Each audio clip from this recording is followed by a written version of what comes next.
اعوذ باللہ من الشیطان الرجیم بسم اللہ الرحمن الرحیم۔ سورت نمبر 40 آیت نمبر 7 میں اللہ سبحانہ و تعالیٰ فرماتے ہیں، شروع اللہ کے نام سے جو بڑا مہربان نہایت رحم والا ہے۔ جو لوگ عرش کو اٹھائے ہوئے اور جو اس کے گردا گرد حلقہ باندھے ہوئے ہیں یعنی فرشتے، وہ اپنے پروردگار کی تعریف کے ساتھ تسبیح کرتے رہتے ہیں اور اس کے ساتھ ایمان رکھتے ہیں اور مومنوں کے لیے بخشش مانگتے رہتے ہیں کہ اے ہمارے پروردگار، تیری رحمت اور تیرا علم ہر چیز کو احاطہ کیے ہوئے ہے، تو جن لوگوں نے توبہ کی اور تیرے رستے پر چلے ان کو بخش دے اور دوزخ کے عذاب سے بچا لے۔ بس یہ آیت ثابت کرتی ہے کہ کس طریقے سے عرش کو چاروں فرشتوں نے اپنے مونڈھوں پر اٹھا رکھا ہے۔ جیسا کہ میں نے اپنی پچھلی ویڈیو میں بیان کیا تھا کہ کیسے نور محمد مصطفیٰ صلی اللہ علیہ وآلہ وسلم کی تخلیق ہوئی اور کیسے میرے رب تعالیٰ نے عرش مبارک کو پیدا کیا۔ اس کے بعد عرش مبارک کے نیچے ایک دانہ مروارید پیدا کیا۔ اس سے اللہ تعالیٰ نے لوح محفوظ کو تیار کیا۔ لوح محفوظ میں یہ ہے کہ لوح کا مطلب ہے تختی اور محفوظ وہ کہ جس کو محفوظ کیا گیا ہو۔ اس کا مطلب یہ ہے کہ لوح محفوظ وہ تختی ہے عرش پر جس پہ تمام موجودات کا جتنا بھی قیامت تک ہونے والا، ان پر گزرنے والے جتنے بھی واقعات ہیں قیامت تک وہ سب لکھ دیے گئے ہیں، یعنی کہ انسان کی تقدیر اس میں لکھ دی گئی ہے۔ اللہ تعالیٰ نے دانہ مروارید سے لوح محفوظ کو تیار کیا۔ پیارے دوستو، اس لوح محفوظ کی بلندی 700 سال کی راہ ہے اور اس کی چوڑائی 300 سال کی راہ ہے، اور اس کے چاروں طرف سرخ یاقوت کو جڑ دیا اور قلم کو حکم دیا، ترجمہ: لکھ میرا علم جو موجودات میں ہے اور جتنی چیزیں کہ ذرہ ذرہ بیچ موجودات کی ہونے والی ہیں قیامت تک۔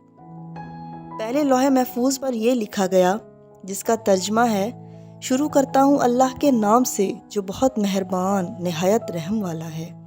میں ہوں پروردگار سب کا، نہیں کوئی معبود مگر میں ہی ہوں، جو راضی ہے میری قضا پر اور صابر ہے میری بلاؤں پر اور شاکر ہے میری نعمتوں پر جو میں نے مقدر کی ہیں۔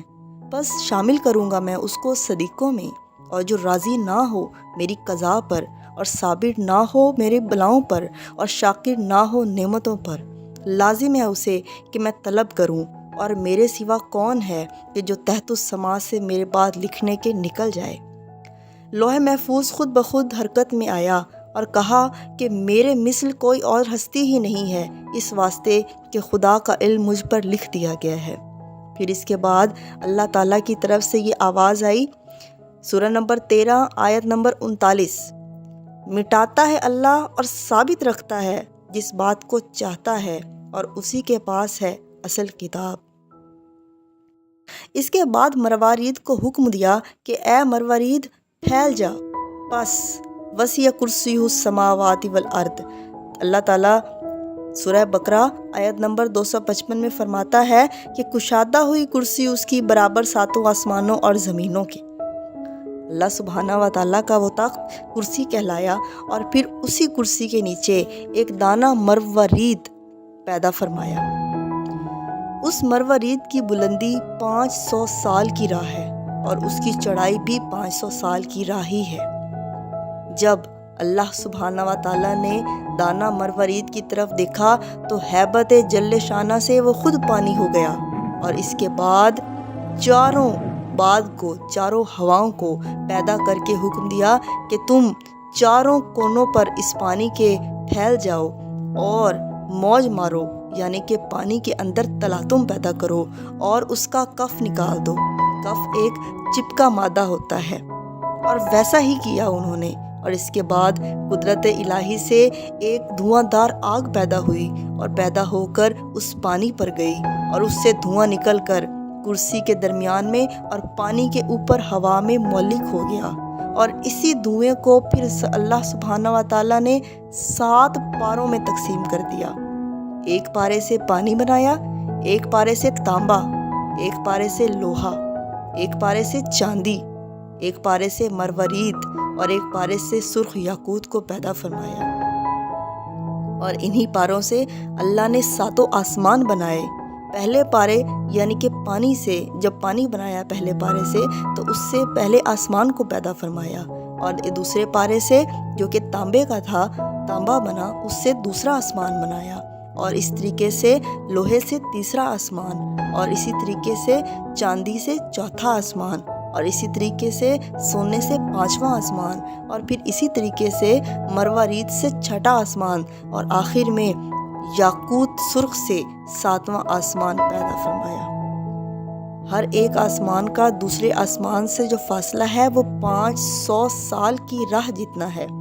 پھر اللہ تعالیٰ نے اپنی قدرت کاملہ سے اس کف آب سے جو کہ پانی سے کف پیدا ہوا تھا، اس سے خاک، سرخ خاک کا ملبہ پیدا فرمایا۔ سرخ خاک، پیارے دوستو، سرخ خاک کا ملبہ پیدا فرمایا، اور پھر اسی جگہ پر پیدا فرمایا جہاں اب خانہ کعبہ ہے، اور حضرت جبرائیل علیہ السلام، حضرت میکائیل علیہ السلام، حضرت اسرافیل علیہ السلام اور حضرت عزرائیل علیہ السلام کو حکم ہوا کہ چاروں کونوں میں اس پشتہ خاک کو پھیلا دو، اور پھر انہوں نے ویسا ہی کیا، اور پھر یہ زمین اسی پشتہ خاک سے پیدا ہوئی ہے۔ سورہ نمبر 41 آیت نمبر 9 میں اللہ فرماتا ہے، خلق الارض فی یومین وتجعلون له۔ اس طریقے سے اللہ سبحانہ و تعالیٰ نے لوح محفوظ کو تیار کیا اور پھر ساتوں آسمانوں کو تخلیق کر دیا۔